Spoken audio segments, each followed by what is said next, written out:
Hello, YouTubers, friends, compatriots, looters, shills, desolators, peasants, vassals, bankers, banker scum, banker who aren't scum. I'm a useful idiot. Today I want to talk about Citigroup. And they're in the headlines again because it says Citigroup settles case for $730 million. Large payment resolves investor claims that bank misled them in several bond preferred offerings. And in the second largest settlement of investor litigation tied to the financial crisis. And this doesn't mean anything. $730 million for Citigroup doesn't mean anything. The fine doesn't mean anything. And I'll tell you why. Because Citigroup is the king of pay and walk away banks. And I would suggest we have a law that's akin to the 3 strikes and you're out. That we apply to average citizens who hold up banks and rob gas stations and that sort of thing. And you have 3 minor crimes and you go to prison for life. And Citigroup, as it turns out, has done the same fraud and corruption year after year after year. And we're only going to cover the last decade. And I'm just going to run through these really quick and to show you that Citigroup is the king of pay and walk away. And every time they say, oh, we won't do it again, they do it again.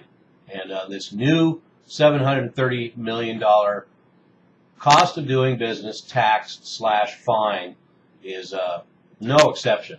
They say that buyers allege that they misrepresented securities between 2006 and 2008.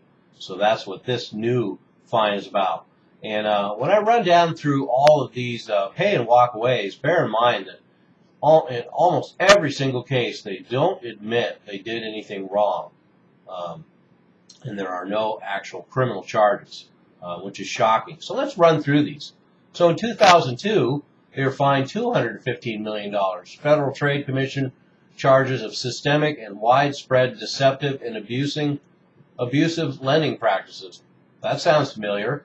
2004, they were fined $70 million for violating federal fair trade lending laws and attempting to mislead bank examiners.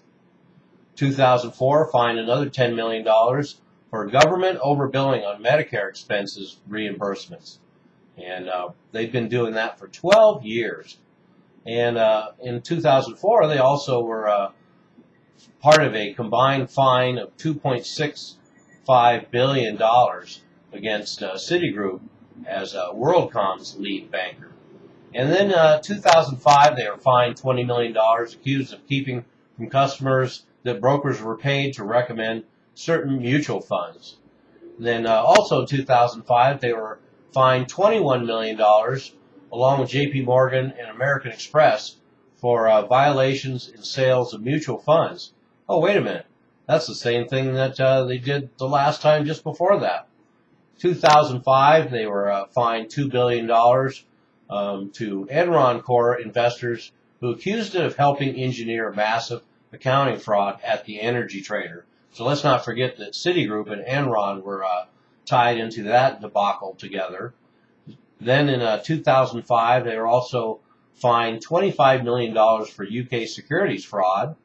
And let's go back to 2002 and 2003 for a minute, because they were fined $400 million in 2003. And once again, for helping Enron, SEC allegations that they misled investors about the financial condition of the company. And that was part of a huge $1.4 billion settlement against all the big banks on Wall Street. And same thing with 2002. Citigroup was had to pay $300 million out of a total $1.43 billion fine against all the giant Wall Street banks that they gave biased ratings on stocks to help win investment banking business. So I know this is getting tedious because their crimes just go on and on and on, year after year, multiple times in a year. So this is why I say this new fraud fine means nothing to them. It's a road bump. And so let's wrap it up here with more recently. In 2010, they Citigroup paid out $75 million settlement because of it didn't adequately disclose its exposure to subprime mortgages. Then 2008 fined $18 million for a computerized account sweeping program. And then in 2011, a $285 million fine for a civil fraud penalty. And that brings us up to 2012, last year. The $590 million fraud over subprime mortgage debt exposure, August of 2012. And then in May of 2012, they were fined by FINRA $3.5 million for providing inaccurate information about subprime securitizations. So we see the same fraud and the same mortgage fraud, particularly, over and over and over and over.